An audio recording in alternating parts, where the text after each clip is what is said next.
के digital payment अपनाओ, औरों को भी सिखाओ।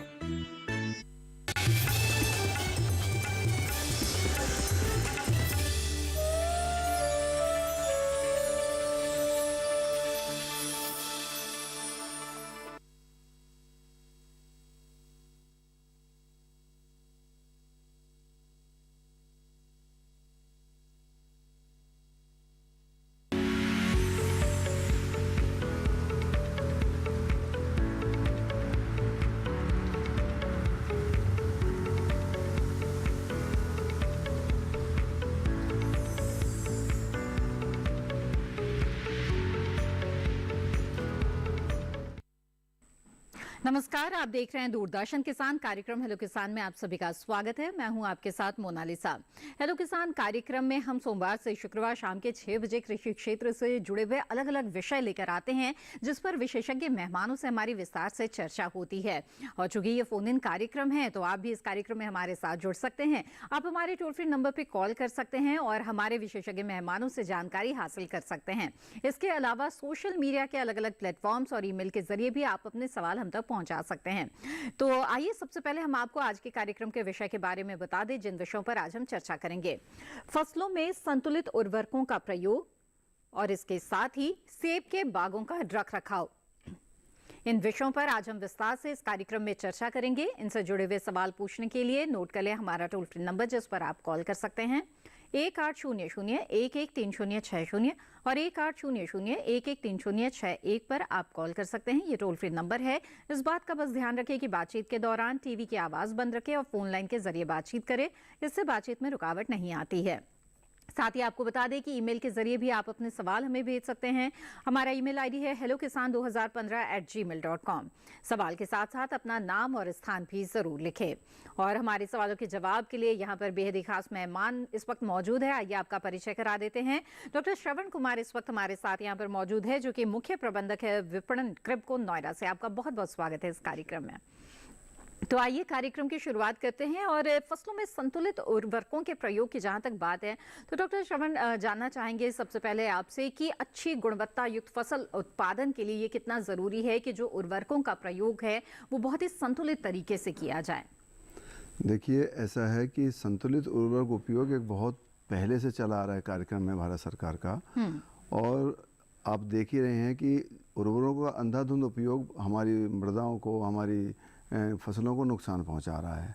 हम उत्पादन बढ़ा तो रहे हैं, लेकिन कहीं ना कहीं हम लोगों को ये करना पड़ रहा है कि स्वास्थ्य जो है, मृदा का स्वास्थ्य को हम प्रॉपरली देख नहीं पा रहे हैं जी। मिट्टी की जांच के आधार पर अगर उर्वरकों का उपयोग किया जाए तो मैं समझता हूँ कि बहुत कुछ, आप जितना पैसा किसान अंधाधुंध प्रयोग करने में खर्च कर रहा है वो उसमें भी बचत होगी। साथ ही साथ भूमि की उर्वरा शक्ति जो कि मुख्य रूप से जरूरी है वो बनी रह पाएगी। बिल्कुल जी जी हाँ। तो मिट्टी की उर्वरता के लिए बेहद जरूरी है कि मिट्टी की जांच के आधार पर आप संतुलित उर्वरकों का प्रयोग करें। किस प्रकार से ये संभव है, इसके बारे में विस्तार से चर्चा करेंगे। आइए उससे पहले नजर डाल लेते हैं इस रिपोर्ट पर।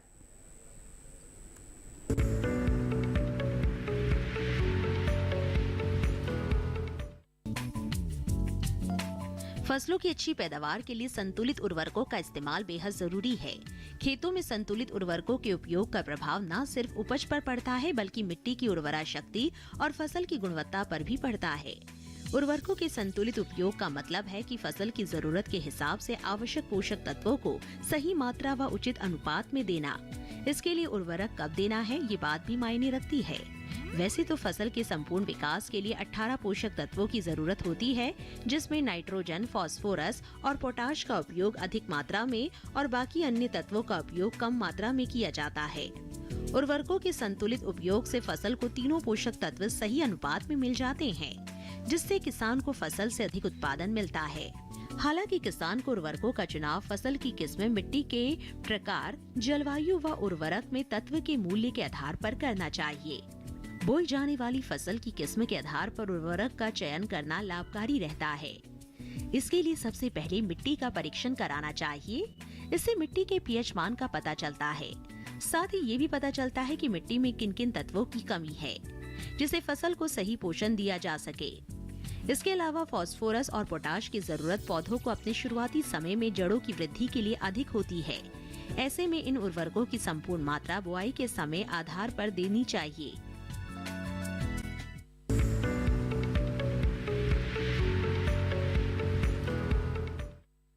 जी हाँ, तो रिपोर्ट आपने देखी और हेलो किसान कार्यक्रम में अब सेब के बागों के रखरखाव पर चर्चा करेंगे, जिसके लिए हमारे साथ विशेषज्ञ मेहमान जुड़ गए हैं। आपका परिचय करा देते हैं।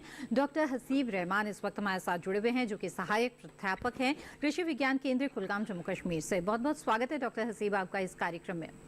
सबसे पहले जानना चाहेंगे आपसे कि सेब के बाग जिन किसानों के पास हैं, जिन्होंने लगा रखे हैं, किस तरह से उन्हें इसकी देखभाल करनी चाहिए, रखरखाव करनी चाहिए ताकि वो अच्छी फसल ले सकें। बिल्कुल, जो आज सेब के बागों के बारे में कुछ बोलेंगे। जैसे कि जो स्प्रिंग का मौसम आ रहा है, तो का इस्तेमाल कि कैसे खादें डालनी है, कौन सी खादें डालनी है, कब कब खादें डालनी है और कितनी खाद डालनी है जी। मुझे जैसे कि तेल का छिड़काव, जो कीड़े मकोड़ों के जो लगते हैं उनसे बचने के लिए तेल का छिड़काव, और बाकी जो कीटमार दवाइयां और पेस्टिसाइड्स का इस्तेमाल किया जाता है। जी, जिस तरह से विस्तार से इस विषय पर आपसे हम चर्चा करेंगे और जानेंगे कि किस तरह से बागों की देखभाल करनी चाहिए इस समय। आइए उससे पहले नजर डाल लेते हैं इस रिपोर्ट पर।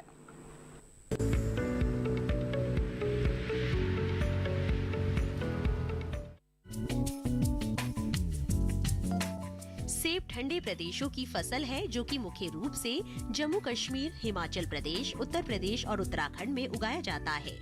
सेब की खेती करने या बाग लगाने के लिए बडिंग या रोपण विधि से पौधे तैयार किए जाते हैं। बडिंग विधि जून माह में और ग्राफ्टिंग दिसंबर से जनवरी में करना ठीक होता है। पुराने और कम उत्पादन देने वाले पेड़ों की पैदावार बढ़ाने के लिए कटाई छटाई करना बेहतर होता है। कटाई छटाई सर्दी के मौसम में करें, जब पत्तियां गिर जाती हैं और पेड़ सुसप्तावस्था में होता है। पेड़ को सही आकार देना जरूरी होता है, ताकि पौध एक निश्चित सुदृढ़ आकार ले सके और पौधे की फलने वाली शाखाएं सही जगह से निकले। इसके अलावा पौधों को रोगों व बीमारियों से बचाने के उपाय भी आजमानी चाहिए। सेब में स्कैब रोग से हर साल काफी नुकसान होता है। ये रोग पेड़ की पत्तियां, फलों व हरी टहनियों को प्रभावित करता है। हिमाचल प्रदेश के सेब उत्पादन वाले इसके लक्षण दिखाई देने पर 10% यूरिया के घोल का छिड़काव गिरी हुई पत्तियों पर करना चाहिए, जिससे पत्तियां जल्दी सड़ जाए और रोग को नियंत्रित किया जा सके। इसके अलावा सेब में चूर्निल आसिता रोग, कैंकर रोग, एप्पल रूबरी वुड रोग के भी लक्षण देखने को मिलते हैं। फसल को इन रोगों से सुरक्षा देने के लिए बाग में साफ सफाई रखें। फलों को तुड़ाई से पहले गिरने से बचाने के लिए 20 ppm नेफ्थलीन एसिटिक एसिड 2 ग्राम प्रति 100 लीटर पानी में घोल बनाकर छिड़काव करें। इसके अलावा देर से पकने वाली किस्मों को तैयार फलों को तोड़कर बाजार भेजने की व्यवस्था करें।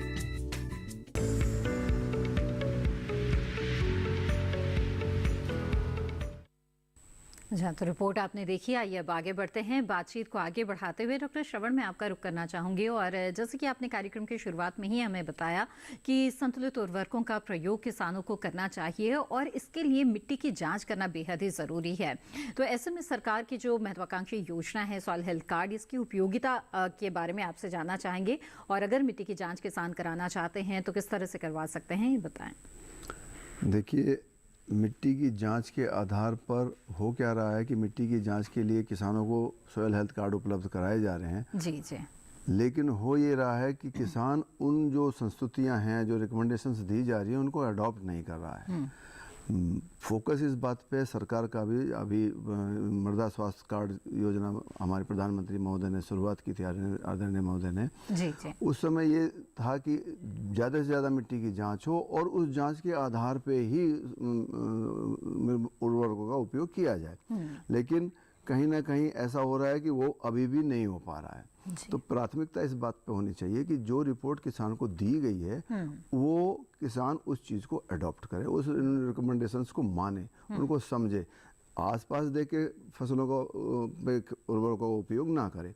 मोटा मोटी सी बात है कि अगर आप मृदा जांच के आधार पे करेंगे तो बहुत सारी चीज़ें, बहुत सारी बातें ऐसी होंगी कि एक तो आपको ज़मीन की उर्वरा शक्ति बनी रहेगी, दूसरे आपका खर्चा भी कम होगा। उर्वरक आप जानते हैं मैडम कि बहुत ज़्यादा खर्च वाली चीज़ें हैं जी। अच्छा ये है कि आप पहले जांच कराएं। जांच कराने के आधार पे जो रिकमेंडेशंस हैं, कुछ ना कुछ ज़मीन में तत्व होते हैं, नाइट्रोजन भी होता है, फास्फोरस भी होता है, पोटाश भी होता है, सूक्ष्म तत्व भी होते हैं। लेकिन अगर उसके बारे में जानकारी ही नहीं होगी कि कितनी मात्रा में ये उपलब्ध है और कितना और देना होगा, वो जांच से ही संभव है। इसलिए अच्छी बात यह है कि किसान जांच कराएं, पहली प्राथमिकता जांच कराएं और उसके बाद जो रिकमेंडेशंस फसल वाइज है, जो भी उनको बताया जा रहा है उसको अमल करें, उसको अपनाएं। ये बहुत ज़रूरी है। किसान अगर उनको अपनाएगा तो अपनी मिट्टी की जांच के साथ साथ, जैसा कि मैंने बताया, उर्वरकों के ऊपर आने वाली लागत को भी कम कर सकता है। बिल्कुल, तो इसलिए मिट्टी की जांच करवाना बेहद ही जरूरी है और उस संस्तुतियों को मानना बेहद जरूरी है। आगे बढ़ते हैं, इस वक्त हमारे साथ एक कॉलर जुड़ गए हैं, उनका सवाल लेते हैं। यहाँ पर नंदस्वरूप मिश्रा जी बाराबंकी उत्तर प्रदेश से इस वक्त हमारे साथ फोन लाइन पर जुड़ गए हैं। नंदस्वरूप जी, स्वागत है आपका, पूछिए अपना सवाल। नमस्कार सर, मैं नंदस्वरूप मिश्रा बाराबंकी उत्तर प्रदेश से। मैं जानना चाहता हूँ कुछ हमारे पोषक तत्व जो है जमीन के नीचे, कुछ हमारे जैसे वायु है, मक्का है, कार्बन डाइऑक्साइड, गैस है, ऑक्सीजन है, ये वातावरण से उपलब्ध होते हैं। तो हमें जो इसमें पोषक तत्व कम होते हैं, कम किस मात्रा में डालें? और दूसरी चीज ये कहते ना थोड़ा ज्यादा ना थोड़ा कम, पोषक तत्वों की सही मात्रा डालें हर दम। जी, डॉक्टर श्रवण बताएं। देखिए, इनका सवाल सीधा सीधा है कि जो वातावरण से उपलब्ध हो रहे हैं, हवा से, पानी से उपलब्ध हो रहे हैं, उन तत्वों को तो आप ले ही रहे हैं। बात आ रही है कि मुख्य तत्व जो नाइट्रोजन, फास्फोरस, पोटाश है, उनकी कितनी मात्रा इस्तेमाल करें। दूसरे द्वितीय तत्व होते हैं जो कैल्शियम, मैग्नीशियम, सल्फर है, उनकी कितनी मात्रा इस्तेमाल करें। और जो सूक्ष्म तत्व हैं, आपकी जानकारी के लिए बताना चाहूँगा कि सूक्ष्म तत्वों की भी बहुत ज़्यादा कमी ज़मीन में होती जा रही है। और बहुत इम्पोर्टेंट चीज़ ये है कि सूक्ष्म तत्वों की जांच की सुविधा भी उपलब्ध है। सूक्ष्म तत्वों में ज़्यादातर जिंक, आयरन, कॉपर और मैग्नीज, ये तत्वों की ज़्यादातर कमी महसूस की जा रही है। कहीं कहीं भारतीय मृदाओं में बोरोन की भी डेफिशिएंसी पाई जाती है। ये सब कुछ तभी होगा जब वो जांच के आधार पे अपनी रिपोर्ट देखेंगे, समझेंगे। और रिपोर्ट में, रिकमेंडेशंस में फसल वाइज दिया जाता है कि आपने पहले कौन सी फसल इस खेत में बोई थी, आगे कौन सी फसल आप इसमें बोना चाहते हैं, वो पूरी जानकारी किसान को उपलब्ध कराई जाती है और रिकमेंडेशंस दी जाती हैं। अच्छा हो, पहले आप जांच कराएं, उसके आधार पर ही सूक्ष्म तत्व हों, चाहे द्वितीयक तत्व हों या मुख्य तत्व हों, उनका उपयोग करें।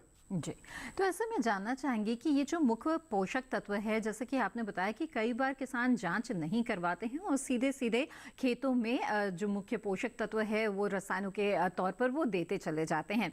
ऐसी परिस्थिति में जब हमें जानकारी नहीं है कि मिट्टी की जो मौजूदा स्थिति है वो कैसी है, इसका दुष्प्रभाव क्या हो सकता है? देखिए, इसका दुष्प्रभाव सीधा सीधा ज़मीन पे ही नहीं पड़ रहा, वातावरण में भी पड़ रहा है। जैसे हम लोगों को, किसान भाइयों को अच्छी तरह से मालूम है कि एक नाइट्रोजन, फास्फोरस, पोटास का एक रेशो हुआ करता था 4:2:1, यानी कि 4, 2 और 1 के अनुपात में नाइट्रोजन और फास्फोरस और पोटास को देना है। आपको जान के ताज्जुब होगा, अभी भी हम उस लेवल को नहीं पा सके हैं। इस रेशो में अभी भी नाइट्रोजन, फास्फोरस और पोटास का उपयोग नहीं किया जा रहा है। वजह कहीं ना कहीं ये चीज़ आ रही है देखने में कि किसान मिट्टी की पहले तो जांच नहीं करा रहे हैं, जांच करा रहे हैं तो उसकी रिकमेंडेशंस को अडॉप्ट नहीं कर रहे हैं। ठीक है। अडॉप्ट ना करने से नुकसान ये हो रहा है कि उनके उर्वरकों पे उपज लागत बढ़ती जा रही है। उर्वरक बहुत महंगे हैं, आप देख ही रहे हैं भारत सरकार कितना हैवी सब्सिडी जो है उर्वरकों पर दे रही है किसानों को। और उसको अगर संतुलित रूप से ना किया जाए तो बहुत सारी चीज़ें हैं। आपने पूछा कि इसका प्रभाव क्या होगा, जैसे आप ले लीजिए यूरिया है। यूरिया एक ऐसा उर्वरक है कि सबसे ज़्यादा इस्तेमाल किया जाता है सस्ता होने की वजह से। उसको अगर ऐसे ही डाल देंगे, उसको अगर डालने का टाइम तय नहीं होगा, उसको हमेशा आप यूरिया का जब भी उपयोग करें खेतों में तो शाम के वक्त करें। यूरिया की एक खासियत होती है कि वो या तो उड़ जाता है या लीच आउट कर जाता है ज़मीन में। अब जैसे कि वातावरण पे क्या प्रभाव पड़ेगा, जब उड़ेगा तो वो वातावरण में बहुत सारे सूक्ष्म जीव होते हैं, उनको नुकसान पहुंचाएगा। लीच कर जाएगा बहुत सारा, तो ग्राउंड वाटर को, जो हमारा भूमिगत जल है, उसको कहीं ना कहीं वो पॉल्यूट करेगा। तो किसान भाइयों से मैं अनुरोध करना चाहूँगा कि यूरिया के इस्तेमाल में बहुत ज़्यादा सावधानी बरतें। अच्छा हो, एक समावेश बना के चलें। आप केमिकल फर्टिलाइज़र को भी रखें, बायो फर्टिलाइज़र को भी रखें और कुछ कंपोस्ट और हरी खादों का भी प्रयोग करें। बिल्कुल। फसलों को आगे पीछे करते रहे। बहुत ज़्यादा फसल उत्पादन लिया जा रहा है साल भर में। पहले एक ही फसल लेते थे, अब 2 फिर 3। तो कहीं ना कहीं उर्वरकों का दोहन, तत्वों का दोहन फसल चक्र को अपनाना भी बेहद बहुत जरूरी है यहाँ पर। आइए आगे बढ़ते हैं। इस वक्त हमारे साथ एक कॉलर जुड़ गए हैं, उनका सवाल लेते हैं। हरी सिंह जी कपूरथला पंजाब से इस वक्त हमारे साथ फोन लाइन पर हैं। हरी सिंह जी, स्वागत है आपका, पूछिए अपना सवाल। नमस्कार डॉक्टर साहब जी। नमस्कार जी। जी हरी सिंह जी, पूछिए अपना सवाल। डॉक्टर साहब जी, ये जो छोटे तत्व होते हैं जैसे कि मैंगनीज हो गया, पोटाश हो गया और ये कई तत्व होते हैं, इनका टेस्ट जो है कितने साल बाद करवाना चाहिए, इसके बारे में थोड़ा बताया जाए जी। हाँ, आपने बहुत अच्छा सवाल पूछा है। आप अगर इन्हीं का नहीं, पूरे सभी तत्वों की जांच का जो पूरा शेड्यूल है, उसमें मृदा पीएच जांची जाती है, इलेक्ट्रिक कंडक्टिविटी जांची जाती है, नाइट्रोजन, फास्फोरस, पोटास जांची जाती है, और सूक्ष्म तत्व जिनका कि आपने अभी जिक्र किया उनकी भी जांच की जाती है। तो साल अगर आपने किसी भी खेत से एक बार मिट्टी की जांच कराई है तो वो उसकी रिपोर्ट 2 साल तक कम से कम वैलिड रहती है। आप 2 साल तक उन्हीं रिकमेंडेशंस के आधार पे उर्वरकों का उपयोग कर सकते हैं। यानी कि अगर आप उन्हीं आधार पे तत्वों का प्रयोग करेंगे, उर्वरकों का प्रयोग करेंगे, तो 2 साल तक फसलों उत्पादन आपका बना रहेगा, अच्छा बना रहेगा, बशर्ते आप, मैंने जैसा कि पहले ही कहा कि उन रिकमेंडेशंस को फॉलो करें जी। उन रिकमेंडेशंस के बेस पे ही उर्वरकों का प्रयोग करें और समावेश करें गोबर की खाद का, जैव उर्वरकों का, हरी खादों का, केमिकल फर्टिलाइजर का एक रेशो बना के प्रॉपर वे में। जी ठीक है। तो हरी सिंह जी, उम्मीद है कि इस जानकारी का लाभ आप जरूर उठाएंगे, इस सुझाव पर आप जरूर अमल करेंगे। इसी के साथ हेलो किसान कार्यक्रम में वक्त हो गया है एक छोटे से ब्रेक का। हम जल्द हाजिर होंगे, आप बने रहें दूरदर्शन किसान पर।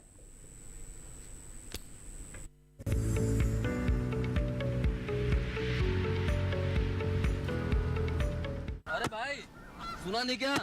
केसीसी ने किसानों का जिंदगी बदल दिया है।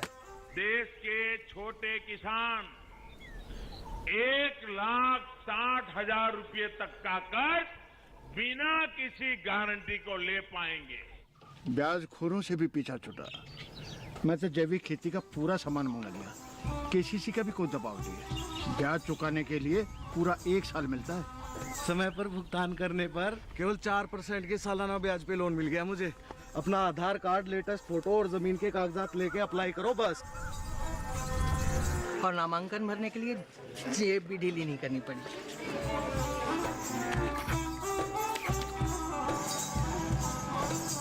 चाचा, उधार चुकाने के 24 घंटे के बाद उतने ही पैसे वापस निकाल सकते हैं। केसीसी ने किसानों की जिंदगी वाकई बदल दी है। तो आप भी किसान क्रेडिट कार्ड अपनाएं और सहजता से ऋण पाएं।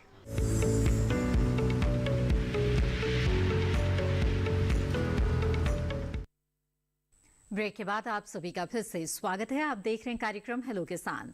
इस कार्यक्रम में हम फसलों में संतुलित उर्वरकों के प्रयोग के बारे में और सेब के बागों के रखरखाव के बारे में बातचीत कर रहे हैं। इन विषयों से जुड़े हुए सवाल अगर आप पूछना चाहते हैं तो आप हमारे टोल फ्री नंबर पर कॉल कर सकते हैं 1800-113060 और 1800-113061 पर। इसके अलावा ईमेल के जरिए भी आप अपने सवाल भेज सकते हैं। हमारा ईमेल आईडी है hellokisan2015@gmail.com। आइए यहाँ पर बातचीत को आगे बढ़ाते हैं और डॉक्टर हसीब, मैं आपका रुख करना चाहूंगी और जानना चाहूंगी कि जैसे कि आप बता रहे थे कि जो खाद उर्वरकों का प्रयोग है वो करने का समय है, और ऐसे में सेब के बाग जिन किसानों के हैं वो किस तरह से पोषक तत्व प्रबंधन करें। जी डॉक्टर हसीब, मेरी आवाज मिल रही है आपको? चलिए, लग रहा है डॉक्टर हसीब से हमारा संपर्क टूट गया है और संतुलित उर्वरकों के प्रयोग के बारे में हमारी बातचीत यहाँ पर जारी है। तो मुख्य पोषक तत्वों के बारे में तो हमने जाना। डॉक्टर श्रवण, ये भी जानना चाहेंगे कि जो सूक्ष्म पोषक तत्व है, जैसे कि हमारे कॉलर का भी सवाल था इससे जुड़ा हुआ, जानना चाहेंगे अगर इसकी कमी हो जाती है तो फसलों पर किस तरह का प्रभाव पड़ता है और किस तरह की बीमारी या किस तरह की समस्याएं आ सकती है। जी, बहुत अच्छा सवाल पूछा था।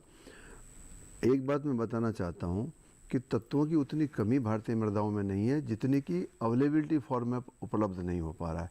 पौधों को अवेलेबल नहीं हो पा रहा है, इसलिए दिक्कतें आ रही हैं।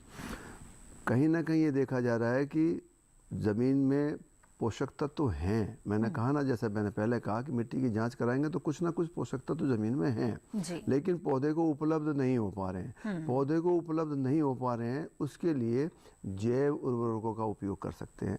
जैव उर्वरकों के बारे में आपको थोड़ा सा मैं बताना चाहता हूँ कि ये जीवित जीवाणु हैं। कृभको के पास भी जैव उर्वरकों का एक अच्छा खासा लंबी एक स्ट्रेन है। उसमें आप जितना जैव उर्वरकों का प्रयोग करेंगे, जैसे कि मान लीजिए जिंक के लिए बात की गई, सूक्ष्म तत्व की बात की, तो जिंक सोल्युबलाइजिंग बैक्टीरिया है जो बोतल में हमने उसको प्रिजर्व करके रखा है।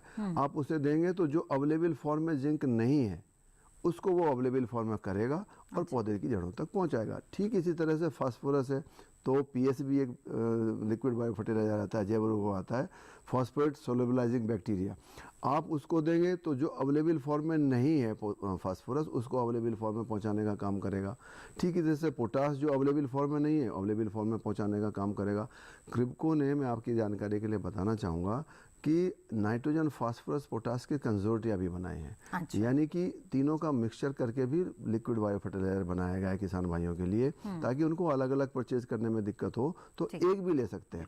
इनका प्रयोग किस तरह से करना है इसके बारे में आगे आपसे जानेंगे, लेकिन इस बीच कार्यक्रम में जो हमारे दर्शक है वो अपने सवाल लगातार भेज रहे हैं। कुछ ईमेल्स यहाँ पर आए हैं, तो आइए एक सवाल यहाँ पर शामिल कर लेते हैं। अंकुर सहाय जी ने सवाल भेजा है आजमगढ़ उत्तर प्रदेश से, और इनका सवाल है कि इस समय भिंडी, प्याज व अन्य सब्जी वाली फसलों में हम किस तरह की खाद का प्रयोग कर सकते हैं। तो बताइए, इन सब्जी फसलों में किस तरह की खाद का प्रयोग किया जाए। सब्जियों की जो फसलें हैं उनमें बहुत ज़्यादा खाद की आवश्यकता नहीं होती है। उनमें ज़्यादातर जीवांश कार्बन का होना ज़रूरी है, खेतों में जीवांश खादों का होना ज़रूरी है। उसके लिए अच्छा है कि सब्जियां चूँकि बहुत सोफिस्टिकेटेड क्रॉप्स हैं, तो उनमें विशेष तौर से ध्यान रखें कि ज़्यादातर हरी खादों का और कार्बनिक खादों का प्रयोग करें। आप उसमें, हमारे पास बहुत सारे किसान भाइयों के लिए कार्बनिक खादों के रूप में नेचुरल पोटाश उपलब्ध है, नेचुरल आप कंपोस्ट उपलब्ध है, गोबर की खाद उपलब्ध है। इनका उपयोग करना ज़्यादा बेहतर है, बशर्ते कि केमिकल फर्टिलाइज़र के। आप केमिकल फर्टिलाइज़र भी यूज़ कर सकते हैं, लेकिन थोड़ी मात्रा में, क्योंकि अगर आपने मिट्टी की जांच कराई है तो मुझे नहीं लगता कि आपको केमिकल फर्टिलाइज़र भी कहीं यूज़ करने की ज़रूरत पड़ेगी। मैंने जैसा कि बताया कि जैव उर्वरकों के प्रयोग से जो अवेलेबल फॉर्म में आना चाहिए उन तत्वों को, वो नहीं आ पाता, तो जैव उर्वरकों का प्रयोग करने से अवेलेबिलिटी बढ़ जाती है, उस तत्वों की अवेलेबिलिटी बढ़ जाती है। तो ये जो आपने जिक्र किया कि लिक्विड कंसोर्टिया भी उपलब्ध है, इनका प्रयोग किसानों को किस तरह से करना चाहिए अपने खेतों में, वो मैं बताना चाहता हूँ। ये ज़मीन के बैक्टीरिया हैं, इसलिए इनका प्रयोग भूमि की तैयारी के समय किया जाए तो बेहतर होगा। ज़मीन के बैक्टीरिया होने की वजह से ज़मीन में जो ज़मीन की जो ह्रास हो रहा है न्यूट्रिएंट्स का, उनकी अवेलेबिलिटी को बनाए रखते हैं। प्रयोग करने के लिए सबसे अच्छा है जब आप खेत की तैयारी कर रहे हो तो उस समय प्रयोग करें। ये थोड़ा सा सेंसिटिव होते हैं, इनको टेम्परेचर का इनको इफेक्ट पड़ता है। खास बात मैं आपको बताना चाहता हूँ कि इनका स्प्रे नहीं किया जाता, इनका छिड़काव नहीं किया जाता। इनको या तो ज़मीन के थ्रू दिया जाएगा, या आप उनका बीज उपचार करके दे सकते हैं, या आप ड्रिप इरिगेशन के थ्रू भी इनको दे सकते हैं। कहने का मतलब ये है कि इनको ज़मीन में पहुंचाना है। बहुत अच्छा प्रयोग है। मान लो जैसे अभी आपको खेत खाली है, आप बुआई करना चाहते हैं, तो शाम के समय कंपोस्ट खाद लें। 1 एकड़ में जितना भी आपको कंपोस्ट डालना है, या गोबर की खाद लें, आप शाम के वक्त 1 लीटर को 1 एकड़ के लिए बहुत होती है। लिक्विड कंजोर्टिया की जो बात कर रही हैं आप, 1 लीटर आप उस कंपोस्ट में मिला के शाम को रख लें, पूरी रात उसको रखा रहने दें। सुबह सूरज की तेज़ गर्मी निकलने से पहले उसको छिड़क के आप जुताई कर दें खेत में। ये बैक्टीरिया मल्टीपल होते हैं और पूरी तरह से पूरे खेत में फैल जाएंगे। अवेलेबल फॉर्म में होंगे। किसानों को इन्हीं बैक्टीरिया की वजह से ही अब देखा जा रहा है कि बहुत आपने देखा होगा कि रेड्यूज को जला दिया जाता है। जो फार्म रेड्यूज हैं उनको जला देते हैं, उससे बहुत सारे जीवों का नुकसान हो जाता है, बहुत सारी चीज़ें हरास हो जाती हैं, बहुत सारे मित्र कीटों का नुकसान हो पराली है उसको न जलाया जाए, इसके लिए लगातार गुजारिश की जाती है। बातचीत को आगे बढ़ाएंगे डॉक्टर श्रवण यहाँ पर, लेकिन इस वक्त हमारे साथ एक कॉलर जुड़ गए हैं, उनका सवाल लेते हैं। अनिल जी भिवानी हरियाणा से इस वक्त हमारे साथ जुड़े हुए हैं। अनिल जी स्वागत है आपका, पूछिए अपना सवाल। हेलो जी अनिल जी, बताइए क्या जानना चाहते हैं। सेब का पेड़ है जी, उसके अंदर उसकी ग्रोथ नहीं बढ़ रही है, वहीं पर रुका हुआ है। अच्छा, सेब का पेड़। ठीक है। डॉक्टर हसीब, क्या सुझाव देंगे ऐसे में अगर सेब का पेड़ लगा हुआ है और उसकी ग्रोथ नहीं हो रही है, बढ़वार नहीं हो रही है, तो क्या किया जाए? डॉक्टर हसीब जी। ग्रोथ डिपेंड है नाइट्रोजन लेवल, जितना नाइट्रोजन लेवल होगी या ऑर्गेनिक मैटर होगा फाइल में, उतनी ग्रोथ हो, प्लांट की ग्रोथ हो जाए। बाकी ये मौसम पे डिपेंड होता है और ग्रोइंग पीरियड के अकॉर्डिंगली ग्रोथ हो सकती है प्लांट की। जी जी। साथ ही डॉक्टर हसीब जानना चाहेंगे कि जैसे कि आप बता रहे थे कि जो सेब के बाग है उनकी अच्छी बढ़वार के लिए और अच्छी फलत दे, इसके लिए ज़रूरी है कि जो खाद उर्वरकों का प्रयोग है वो समुचित ढंग से किया जाए। ऐसे में पोषक तत्व प्रबंधन किसान इस समय किस तरह से कर सकते हैं?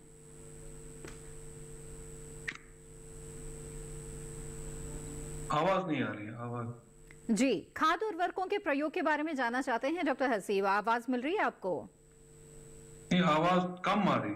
अच्छा, चलिए हम दोबारा बातचीत करने की कोशिश करेंगे। यहाँ पर आगे बढ़ते हैं हेलो किसान कार्यक्रम में, और जैसे कि हम चर्चा कर रहे हैं आज संतुलित उर्वरकों के प्रयोग के बारे में, तो डॉक्टर श्रवण बताइए हमें कि ये जो जीवांश की ज़रूरत होती है मिट्टी को, ये क्यों होती है और इसकी पूर्ति के लिए किस तरह के उपाय किसान अपना सकते हैं कि जो जीवांश की मात्रा है वो बढ़ सके?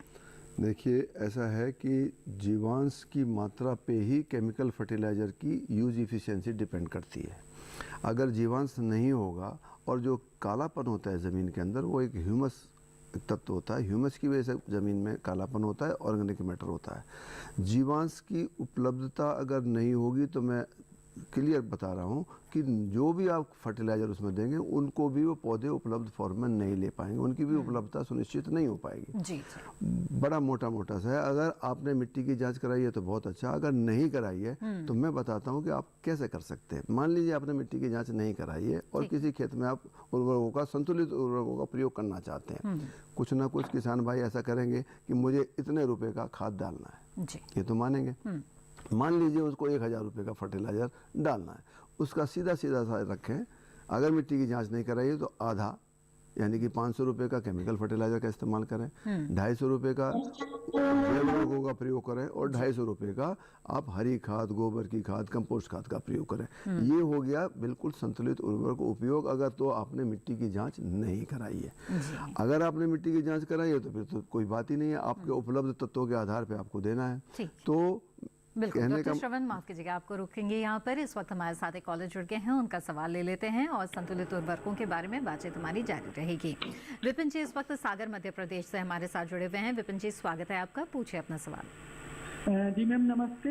मैम मेरा सवाल ये था कि जैसे अलग अलग मिट्टी होती है, पीली मिट्टी होती है, लाल मिट्टी होती है, काली मिट्टी होती है, तो क्या इस हिसाब से पोषक तत्व भी अलग अलग मिट्टियों में पाए जाते हैं? मतलब जो पोषक तत्व काली मिट्टी में है वो लाल में नहीं होते या फिर पीली में नहीं होते, तो क्या कुछ ऐसा भी रहता है कि हमारे यहाँ से पीली मिट्टी है तो जो पीली मिट्टी में पोषक तत्व हैं वो काली मिट्टी में होंगे या नहीं होंगे, तो ऐसा भी कुछ रहता है क्या? ठीक है डॉक्टर श्रवण। देखिए, ऐसा है, हमारे देश में मिट्टियों के प्रकार बहुत तरह के हैं।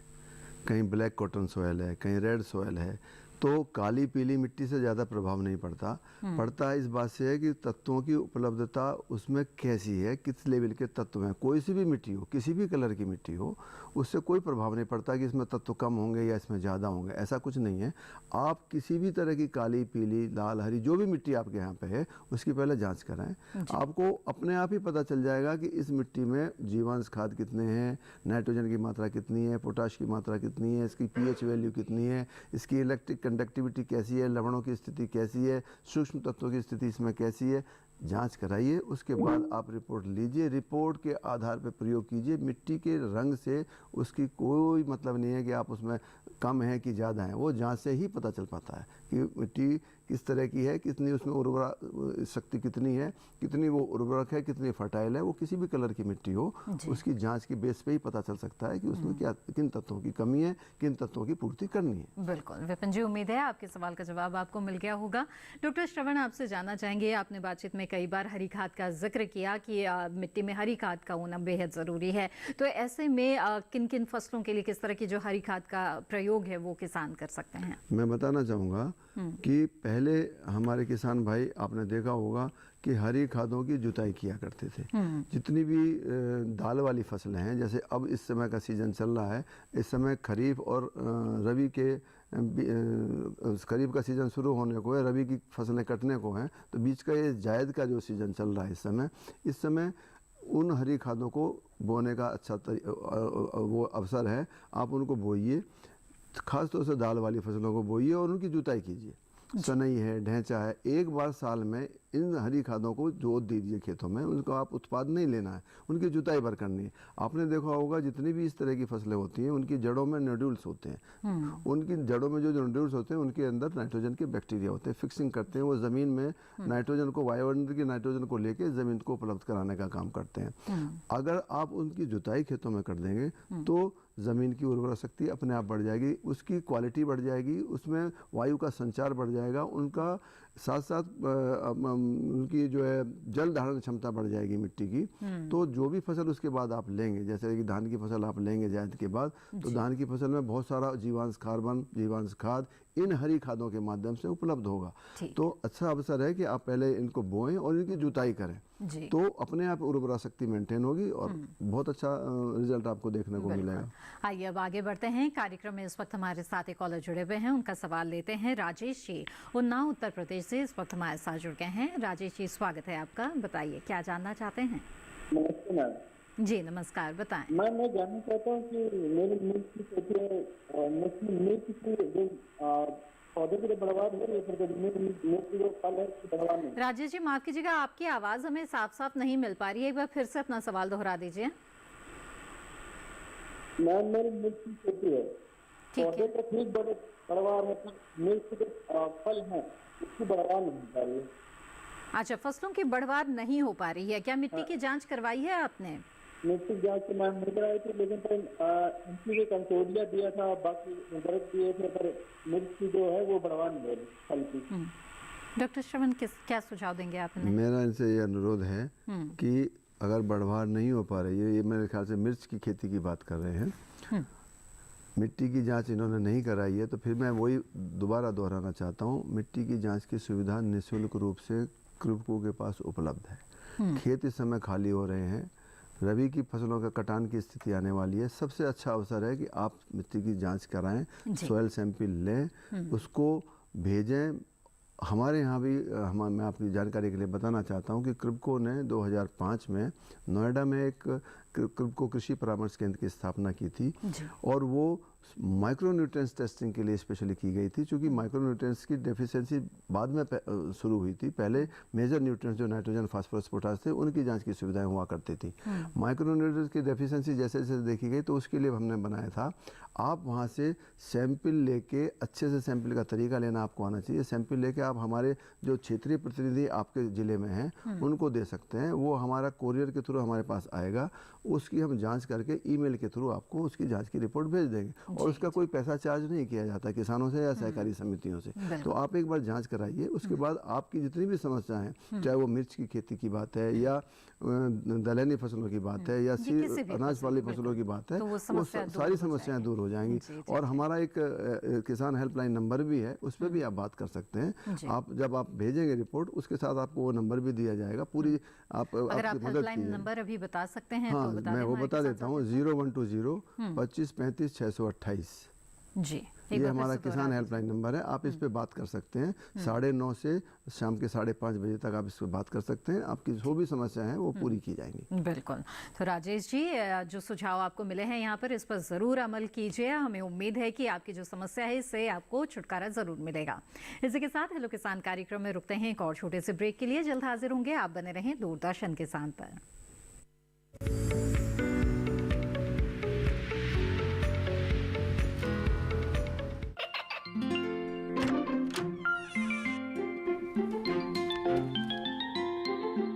ये क्या हो रहा है? काशवी, इतने कम मार्क्स?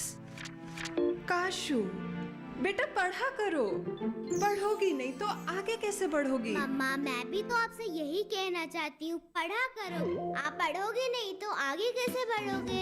मतलब? वो देखो। सिर्फ बैक पर छपा ऑर्गेनिक नहीं, ऑर्गेनिक का निशान पहचानिए। पीजीएस ऑर्गेनिक का ये लोगो उन किसानों की पहचान है जो आज भी परंपरागत विधि से रसायन मुक्त खेती कर आपके लिए शुद्ध फसल उपजा रहे हैं। अब समझे मम्मा, अगर मैं प्योर ऑर्गेनिक फूड नहीं खाऊंगी तो अच्छे मार्क्स कहाँ से लाऊंगी? अच्छा बच्चों। जैविक खेती की इस मुहिम को आगे बढ़ाइए, शुद्ध ऑर्गेनिक अपनाइए।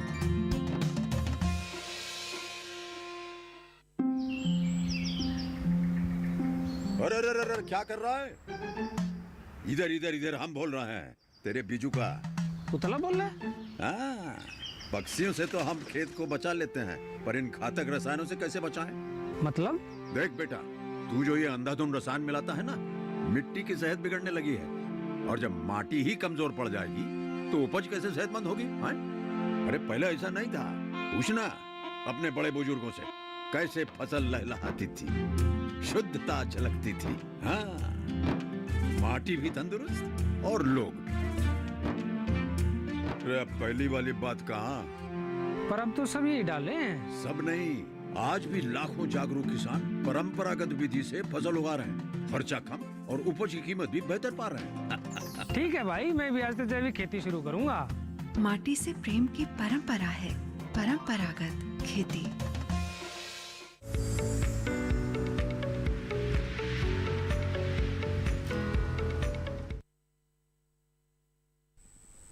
ब्रेक के बाद आप सभी का फिर से स्वागत है। आप देख रहे हैं कार्यक्रम हेलो किसान। इस कार्यक्रम में आज हम बातचीत कर रहे हैं फसलों में संतुलित उर्वरकों के प्रयोग के बारे में। इसके साथ ही सेब के बागों की देखभाल किस तरह से कर सकते हैं, इस पर भी हमारी बातचीत जारी है। इन विषयों से जुड़े हुए सवाल पूछना चाहते हैं तो आप हमारे टोल फ्री नंबर पर कॉल कर सकते हैं 1800-113060 या फिर 1800-113061 पर डायल करें। इसके अलावा आप ईमेल के जरिए भी अपने सवाल हमें भेज सकते हैं। हेलो किसान 2015@gmail.com हमारा ईमेल आईडी है। इस वक्त हमारे साथ एक कॉलर जुड़े हुए हैं, आइए सीधे उनका सवाल लेते हैं। समीर श्रीवास्तव जी इस वक्त चंदौली उत्तर प्रदेश से हमारे साथ जुड़ गए हैं। संदीप जी स्वागत है आपका, पूछिए अपना सवाल। हेलो जी। हाँ मैम, ये कहना चाहते हैं कि हमने अपने खेत में भिंडी की बुवाई की है जी, तो उसमें मतलब घास बहुत ज्यादा उगती है। क्या हो रहा है उसमें? उसमें घास बहुत ज्यादा उग रही है, मतलब दवाई दे रहे हैं तभी नहीं मान रही है। खरपतवार की समस्या आ रही है। कौन सी फसल है? मिर्च की फसल ली है आपने समीर जी? क्या मैम?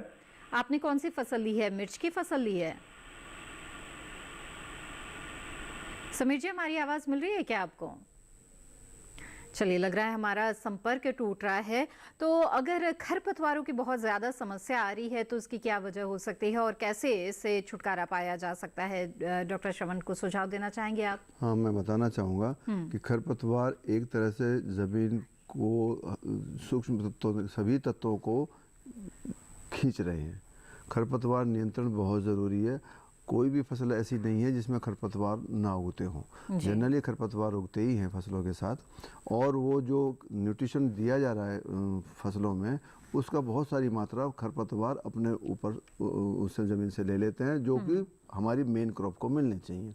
तो खरपतवार नियंत्रण के लिए सबसे अच्छा तरीका ये है कि आप जो है गर्मियों के समय, जब गर्मियाँ आ रही हैं उस समय गहरी जुताई करके खेत को खुला छोड़ दें, तो बहुत सारे खरपतवार के बीज जो हैं जो उसमें होते हैं वो सूख जाएंगे, ख़त्म हो जाएंगे। बहुत सारी चीज़ें हैं खरपतवार के लिए, बहुत सारे कीटनाशकों खरपतवार नाशियों का प्रयोग आप कर सकते हैं, बहुत सारी चीज़ें उपलब्ध हैं। लेकिन मैं चाहूँगा कि इसके लिए, चूँकि कृषि विज्ञान केंद्र हमारे यहाँ अलग अलग क्षेत्रों में है, अलग अलग जगह अलग अलग फसलों में अलग अलग खरपतवार उगते हैं, तो जो आपके संबंधित कृषि विज्ञान केंद्र है, आप वहाँ पे जो विशेषज्ञ लोग हैं कृषि विश्वविद्यालय के, आप एक बार उनसे संपर्क करें, उन्हें बताएं कि आपके यहाँ कौन कौन से खरपतवार पैदा हो जा रहे हैं जो नुकसान पहुँचा रहे हैं। तो वहाँ के लोकल लेवल पे जो खरपतवार नाशी जो दवाइयाँ उपलब्ध हैं वो उनको रिकमेंड करेंगे। बेहतर है कि आप कृषि विज्ञान केंद्र के साथ इससे आप डिस्कस करें, वहाँ से आपको बहुत सारी जानकारी मिल जाएगी। बिल्कुल, तो कृषि विज्ञान केंद्रों से जानकारी हासिल की जा सकती है। खेती में फसल प्रबंधन से संबंधित चाहे किसी भी तरह का संदेह अगर आपके मन में है तो। आगे बढ़ते हैं यहाँ पर डॉक्टर हसीब, आपका रुख करना चाहती हूँ और बताएं हमें कि सेब के बागों की देखभाल किस तरह से करें इस वक्त, किसान क्या सुझाव देंगे आप? जी, जो क्योंकि तो नई बाग के बाद खाद किया जाता है और का इस्तेमाल और जो स्टैम्प होते हैं किया जाता है, का इस्तेमाल किया और यही जैसे अप्रैल में हमारी फ्लावरिंग में आ जाएगा प्लांट, तो उसमें पॉलिनेटर प्रोविजन रखना होता है, पॉलिनेशन या करना होता है, तो बाकी तादाद जिससे ओवरऑल जाए। जी डॉक्टर हसीब, दोबारा आपका रुख करेंगे और आगे भी जानकारी हासिल करेंगे आपसे। यहाँ पर कार्यक्रम में आगे बढ़ते हैं। इस वक्त हमारे साथ एक कॉलर जुड़ गए हैं, आइए उनका सवाल यहाँ पर शामिल कर लेते हैं। जी नमस्कार, स्वागत है आपका। बलजीत जी बताइए क्या जानना चाहते हैं? मैडम जी, मटर की खेती करते हैं। मटर की खेती करते हैं, ठीक है। तो मटर तोड़ के, हरा तोड़ के ना इसको खेत में हम जो उसमें होता है उसको रोटावेटर से मिला देते हैं खेत के अंदर ही। जी, तो हरी खाद लग जाती है क्या उसकी? अच्छा ठीक है, डॉक्टर श्रवण बताएं। मेरे किसान भाई बहुत अच्छा कर रहे हैं। वो हरी मटर को तोड़ के उसका तो अपना लाभ ले ही रहे हैं और उसकी बाद में उसकी जुताई कर देते हैं। बिल्कुल ठीक कर रहे हैं आप, उससे हरी खाद मिल जाएगी। बहुत अच्छी बात है, आपने बहुत अच्छी बात रखी। अपनी बात रही कि देखो किसान लोग खुद भी बहुत सारी चीज़ें ऐसी हैं जो प्रैक्टिकली किसान लोग कर रहे हैं। जैसे इन्होंने बताया कि इन्होंने हरी मटर तोड़ी और उन्होंने उसको बेच लिया, उससे उनको आमदनी उनकी बढ़ गई। साथ ही साथ उसकी अगर खेत में जुताई कर दी तो सीधी सी बात है कि हरी खाद से जीवांश कार्बन उपलब्ध होगा अगली वाली फसलों को। तो ये तो बहुत अच्छी बात है, इन्होंने बहुत अच्छा किया है। डॉक्टर श्रवण, इसी तरह से रसायनों के बदले कई तरह की प्राकृतिक चीजें हैं जिनका इस्तेमाल किया जा सकता है। समुद्री शैवाल जो है, इसका जिक्र भी हम कई बार पिछले कुछ सालों से सुन रहे हैं और इसके इस्तेमाल को भी बढ़ावा दिया जा रहा है। तो इसके बारे में भी हमें कुछ बताइए और किसान कहाँ से इसे प्राप्त कर सकते हैं, किस तरह से इसका उपयोग किया जाता है? देखिए आजकल जैसे आप देख ही रहे हैं कि परंपरागत खेती, जैविक खेती, इनके ऊपर भारत सरकार का बहुत जोर है ताकि रासायनिक उर्वरकों पर होने वाला जो सब्सिडी का भार है उसको भी कम किया जाए और साथ ही साथ ज़मीन के स्वास्थ्य को भी मेंटेन किया जाए।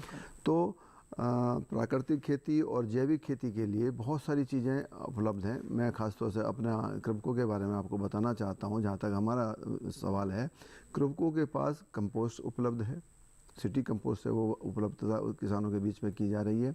कृपको के पास नेचुरल पोटाश उपलब्ध है जो किसानों को उपलब्ध कराया जा रहा है, वो भी जैविक खेती के लिए यूज किया जा रहा है। जैसा कि मैंने बताया, कृपको के पास जैव उर्वरकों की एक लंबी फहरिस्त है, 10 स्टेज तक हमारे पास है। किसान भाई उसका ऑर्गेनिक फार्मिंग में इस्तेमाल कर सकते हैं, प्राकृतिक खेती में उसका इस्तेमाल कर सकते हैं। जैसा कि आपने बताया समुद्री शैवाल की बात, अभी मैं आपकी जानकारी के लिए बताना चाहता हूं कि कृपको ने भी शिवारिका नाम से एक समुद्री शैवाल का एक प्रोडक्ट अभी बाजार में लाए हैं। किसानों को सहकारी समितियों के माध्यम से उपलब्ध कराने का काम किया जा रहा है। आप लोग उसके बारे में किसी भी हमारे सर्विस सेंटर, जो हमारे कृषक भारती सेवा केंद्र हैं या जो हमारी सहकारी समितियां हैं जो गांव और देहात में दूर दराज में हैं, या जो अभी आपने देखा होगा कि प्रधानमंत्री किसान समृद्धि केंद्रों के माध्यम से ये सारी चीज़ें उपलब्ध कराई जा रही हैं।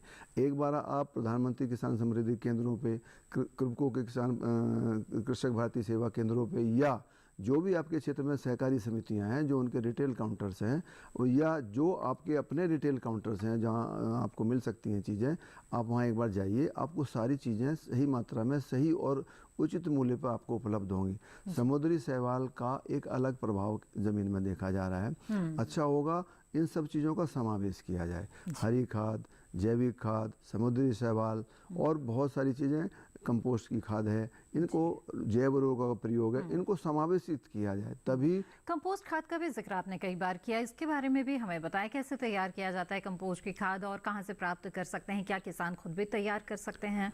जी हाँ, ये कृभको का अपना एक कृभको का कंपोस्ट, सिटी कंपोस्ट से हम लोगों ने तैयार किया है और जो एफसीओ के जो नॉर्म्स हैं, जो स्टैंडर्ड है, उनको मेंटेन किया जाता है। बहुत अच्छी मात्रा में उपलब्ध है और हम काफ़ी मात्रा में उसको बेच भी रहे हैं। खास तौर से किसानों को उपलब्ध करने का काम इसलिए भी किया जा रहा है कि आपने, जैसा कि मैंने आपको बताया, प्राकृतिक खेती के ऊपर बहुत ज़्यादा जोर है। बिल्कुल।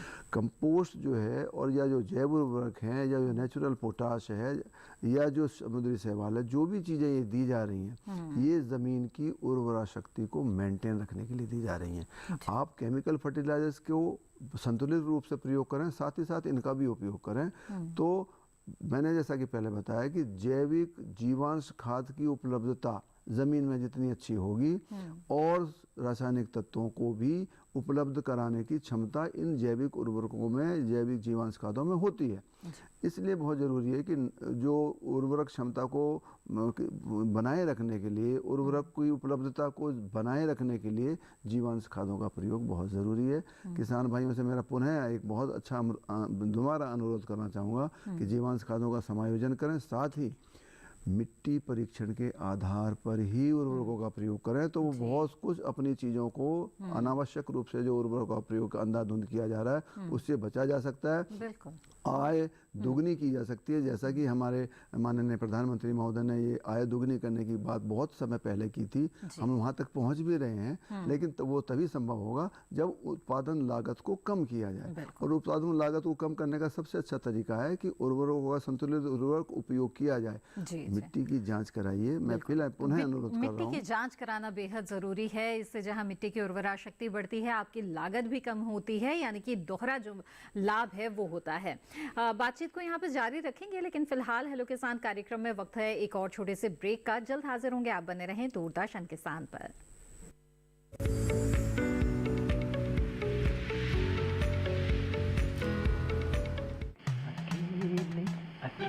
अरे वाह भैया, अकेले अकेले। अरे तू भी ले, पर खाएगा कैसे? मैं ऑर्गेनिक खेती की बात कर रहा रे बेटे। अकेले अकेले खेती कब तक करेगा? मतलब गांव में 20-25 किसानों का समूह बना के पंजीकरण करवा ले, फिर सरकारी ट्रेनिंग भी मिलेगी और मुफ्त जैविक बीज खाद भी। फिर बीजीएस ऑर्गेनिक की सरकारी मोहर के साथ तेरी उपज आकर्षक पैक में पहुंचेगी बड़े बाजार तक। अच्छा? हाँ। अरे भाई, कहाँ चल दिया? सबको साथ लाने, आमदनी बढ़ाने। तो किसान भाई समझ गए ना? साथ मिलकर ऑर्गेनिक खेती कीजिए, अपनी परंपरा को आगे बढ़ाइए, ज्यादा मुनाफा कमाइए। माटी से प्रेम की परंपरा है परंपरागत खेती।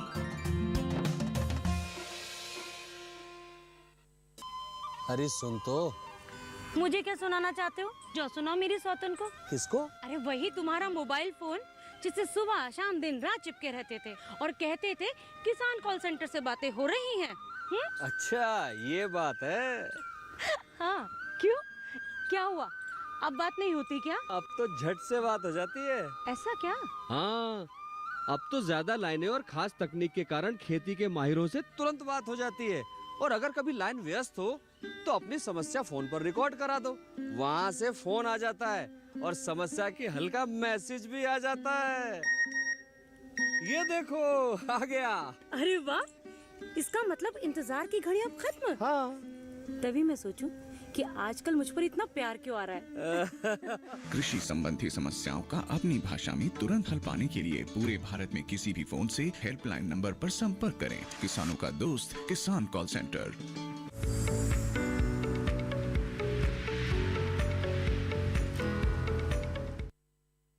ब्रेक के बाद आप सभी का फिर से स्वागत है। देख रहे हैं आप कार्यक्रम हेलो किसान, जिसमें आज हम सेब के बागों के रखरखाव और फसलों में संतुलित उर्वरकों के प्रयोग के बारे में बातचीत कर रहे हैं। आइए बातचीत को आगे बढ़ाते हैं और डॉक्टर हसीब आपसे जानना चाहेंगे कि सेब की अच्छी फलत के लिए, अच्छी पैदावार के लिए आप चलते चलते क्या सुझाव देना चाहेंगे हमारे किसान साथियों को? जी डॉक्टर हसीब, मेरी आवाज मिल रही है आपको? अरे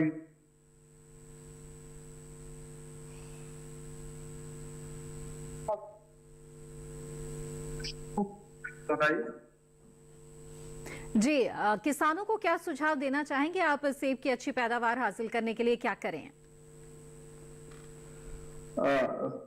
जो सेब की पैदावार का दो चार चीजों का ख्याल रखना है। एक तो पहला अगर मैं कहूँगा दैट इज पॉलिनेशन मैनेजमेंट। ये ज्यादातर जो सेब है ये इनकॉम्पैटिबल है। एक किस्म एक बाग में मत लगाए, बहुत सारे अकसाम लगाए, जिससे पॉलिनेशन जो रेशियो होगा वो बढ़ेगा, तो ओवरऑल फ्रूट सेट बढ़ेगा, तो पैदावार भी बढ़ेगी और उसकी क्वालिटी भी इंप्रूव हो जाएगी।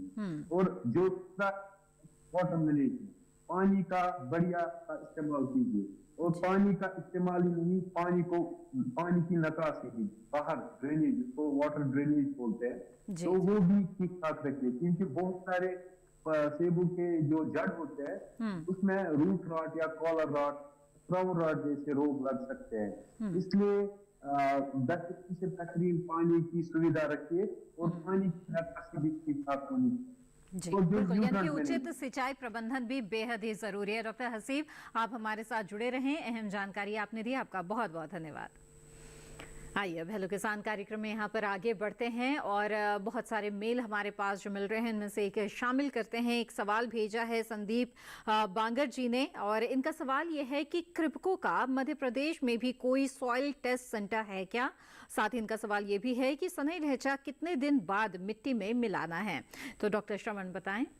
देखिए, मैं आपको बताना चाहता हूँ कि हमारा वहाँ पे तो कोई अपना मिट्टी जांच का सेंटर नहीं है, लेकिन किसानों के लिए एक सुविधा उपलब्ध है कि वो अपनी मिट्टी की सैंपल हमारे क्षेत्रीय प्रतिनिधि को दे सकते हैं स्थानीय स्तर पर, और क्षेत्रीय प्रतिनिधि उसको कोरियर से हमारे यहाँ सॉइल टेस्टिंग लैब में भेज देता है। जैसा कि मैंने बताया, कृपको कृषि परामर्श केंद्र है नोएडा में, कोरियर का खर्चा भी हम ही वहन करते हैं और उसकी टेस्टिंग भी फ्री ऑफ कॉस्ट किसानों को दी जाती है। हम जो जांच कर रहे हैं, मैं उनको बताना चाहता हूँ, उसका मिट्टी का पीएच जांच करते हैं, इलेक्ट्रिक कंडक्टिविटी जांच करते हैं, विद्युत चालकता कि जमीन में विद्युत का प्रभाव कैसा है, उससे लवणों की स्थिति का पता चलता है, नाइट्रोजन, फास्फोरस, पोटाश का जांच करते हैं और ऑर्गेनिक कार्बन के थ्रू नाइट्रोजन को जांचा जा सकता है, और सूक्ष्म तत्वों का जिंक, आयरन, कॉपर और मैग्नीज, इस तरह से लगभग 10 से 11 तत्वों की जांच की जाती है।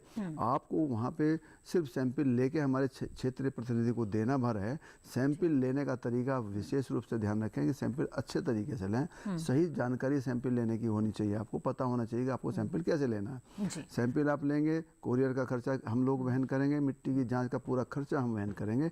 आपको ईमेल से वो रिपोर्ट आपको पहुंचा दी जाएगी। आप अगर उस पर अपना ईमेल एड्रेस देंगे तो वो ईमेल पे ही पहुंच जाएगी। अदरवाइज हम आपको अपनी वो मेल हमारे क्षेत्रीय प्रतिनिधि के थ्रू भी आपको उपलब्ध करा दी जाएगी उसकी रिपोर्ट। डॉक्टर श्रवण, जैसा कि आपने बताया कि मिट्टी के नमूना जो है लेने की जानकारी होना बेहद ज़रूरी है, तो बताएं हमें कि मिट्टी का नमूना कहाँ से ले, कैसे ले और कहाँ पर मिट्टी का नमूना नहीं लेना चाहिए, ये भी जानना ज़रूरी है। तो ऐसी कुछ बातें हमें बताइए। जी, मैं बताना चाहता हूँ आपको, मिट्टी का नमूना लेने का तरीके के ऊपर मिट्टी की जाँच निर्भर करती है। अगर नमूना सही तरीके से नहीं लिया गया मिट्टी का, तो निश्चित रूप से उसकी रिपोर्ट भी अच्छे से नहीं आएगी। जहाँ तक अनाज वाली फसलें हैं, उनका नमूना लेने का तरीका ये है कि मान लीजिए आप 1 एकड़ से एक नमूना लेना चाहते हैं, तो चारों कोनों से लगभग 5-5 फुट अंदर हो। कहाँ से नहीं लेना है, जैसा कि आपने पूछा, सिंचाई की नाली के पास से सैंपल नहीं लेना है, पेड़ की नीचे से सैंपल नहीं लेना है, कोई आपने ट्यूबवेल लगाया हुआ है उसके पास से सैंपल नहीं लेना है, खेत में कोई गड्ढा है, कंपोस्ट का खाद का कोई गड्ढा बना है, उसके पास से सैंपल नहीं लेना है। यानी कि खुले खेत से आपको सैंपल लेना है। और अच्छी बात यह है कि अब रबी की फसलों का कटाने की स्थिति आने वाली है, कटाई की आएगी, तो खेत खाली भी होंगे। तो खेत खाली होंगे तो बहुत अच्छी अवस्था होगी कि खाली खेत से नमूना लेने की बहुत अच्छी स्थितियाँ हैं। तो आप नमूना इस तरह से लें, ये सावधानियाँ बरतें। मैं आपको बताना चाहता हूँ नमूना लिया कैसे जाए। चारों कोनों से और 4-6 जगह से, बीच में से 7-8 जगह से सैंपल लेना होता है। रेंडमली आपको चलें और निशान बना लें। निशान बनाने के बाद जब आप फावड़ा मारेंगे खेत में, तो अमूमन रूप से 15 सेंटीमीटर गहराई तक ही जाता है फावड़ा। तो 15 सेंटीमीटर माने 6 से 8 इंच गहराई तक का आप गड्ढा बनाएं। होता क्या है कि उसी मिट्टी को ले लेते हैं किसान, ऐसा ना करें। जब गड्ढा बन जाए तो वी आकार का जो गड्ढा बनेगा तो साइड से ऊपर से नीचे तक की 1 इंच मोटी परत हर गड्ढे से उतारनी है। हर गड्ढे में से 1 इंच मोटी परत नीचे तक की उतारेंगे, उसको मिट्टी को इकट्ठा कर लेंगे तो स्वाभाविक सी बात है मिट्टी लगभग 2 से 2.5 किलो आपके पास उपलब्ध हो जाएगी। हमको मिट्टी चाहिए सिर्फ 250 ग्राम। अब आपको 250 ग्राम में कैसे बदलना है ये मैं आपको बताना चाहता हूँ। बहुत सिंपल तरीका है। आपने मिट्टी ली, सैंपल लिया, प्रॉपर तरीके से लिया, उसको फैला लिया और फैला के सुखाया, उसमें से कंकड़ पत्थर घास फूस बाहर निकाल दीजिए। उसको 4 हिस्से उंगली से के निशान से बना सकते हैं। 2 हिस्से रखिए, 2 फिर रखिए, फिर उसको मिक्स कीजिए, फिर ऐसे ही 2 हिस्से इधर के रखे थे, इस बार इधर के 2 हिस्से निकाल दीजिए। ठीक है। और इस प्रक्रिया को तब तक कीजिए कि जब तक कि अंदाजे से मिट्टी लगभग 250 ग्राम ना रह जाए। आप पता लग जाएगा, बहुत ज़्यादा टेक्निकल चीज़ नहीं है। जब वो मिट्टी 250 ग्राम रह जाए तो अब चीज़ होती है शुरुआत जानकारी की। आप उस मिट्टी को एक थैली में रखें, प्लास्टिक की थैली हो या कपड़े की थैली में रखें, और एक पर्ची हमारे यहाँ से मिलती है। आपको एक थोड़ी सी जानकारी आपको देनी पड़ती है कि आपका नाम, गांव, पिता का नाम, मोबाइल नंबर। किसी किसान भाई का आपको ताज्जुब होगा मैडम कि लोगों ने अपनी ईमेल आईडी भी बना ली है, बहुत अच्छी बात है। और ईमेल आईडी अगर बना ली तो बहुत अच्छी बात है। वो सारी जानकारी उस दूसरी एक प्लास्टिक की थैली में डाल दें। सीधे मिट्टी के संपर्क में होने से वो पर्चा जो है खराब हो जाता है। दूसरी थैली में डाल के उसको डॉक्टर श्रवण यहाँ पर आपको रोकना पड़ेगा। बहुत अच्छी जानकारी आप यहाँ पर दे रहे हैं हमें। तो मिट्टी का नमूना किस तरह से लेना है ये भी आपने यहाँ पर जान लिया। बहुत बहुत शुक्रिया आपका हमारे साथ इस कार्यक्रम में जुड़ने के लिए और इन अहम जानकारियों के लिए। बहुत बहुत धन्यवाद। Thank you very much. तो विस्तार से जाना आज आपने कि किस तरह से संतुलित उर्वरकों का प्रयोग आप कर सकते हैं। इससे न सिर्फ आपकी लागत कम होती है, आपको अच्छी पैदावार मिलती है, बल्कि मिट्टी की उर्वरा शक्ति भी इससे बढ़ती है। हमें उम्मीद है कि इन जानकारियों का लाभ आप जरूर उठाएंगे। आगे बढ़ते कल के विषय के बारे में आपको बता दें। हेलो किसान कार्यक्रम में कल जिन विषयों पर चर्चा की जाएगी वो विषय हैं बकरी पालन उद्यमिता विकास, और इसके साथ ही बदलते मौसम में पशुओं का रख रखाव। विषय से जुड़े हुए सवाल आप हमें भेज सकते हैं। आप हमें ईमेल भेज सकते हैं। हमारा ईमेल आईडी है hellokisan2015@gmail.com। सवाल के साथ साथ नाम और स्थान भी जरूर लिखें। इसके अलावा सोशल मीडिया के अलग अलग प्लेटफॉर्म्स के जरिए आप हमारे साथ जुड़े रह सकते हैं। फेसबुक, इंस्टाग्राम और ट्विटर हैंडल टीवी स्क्रीन पर फ्लैश किए जा रहे हैं। इनके जरिए आप जुड़कर अपने सवाल हमें भेज सकते हैं। इसके अलावा आपको बता दें कि दूरदर्शन किसान के कॉल सेंटर नंबर पर आप कॉल कर सकते हैं। हमारा टोल फ्री नंबर है 1800-113060। सोमवार से शनिवार सुबह 6 बजे से रात 10 बजे के बीच कॉल करके आप अपने सवाल दर्ज करा सकते हैं। साथ ही हेलो किसान कार्यक्रम को आप दूरदर्शन किसान के YouTube चैनल पर देख सकते हैं। इसके लिए टीवी स्क्रीन पर दिखाए जा रहे इस QR कोड को स्कैन करें। इसी के साथ हेलो किसान की आज की कड़ी में बस इतना ही। हमें दीजिए इजाजत। आप बने रहें दूरदर्शन किसान पर। नमस्कार।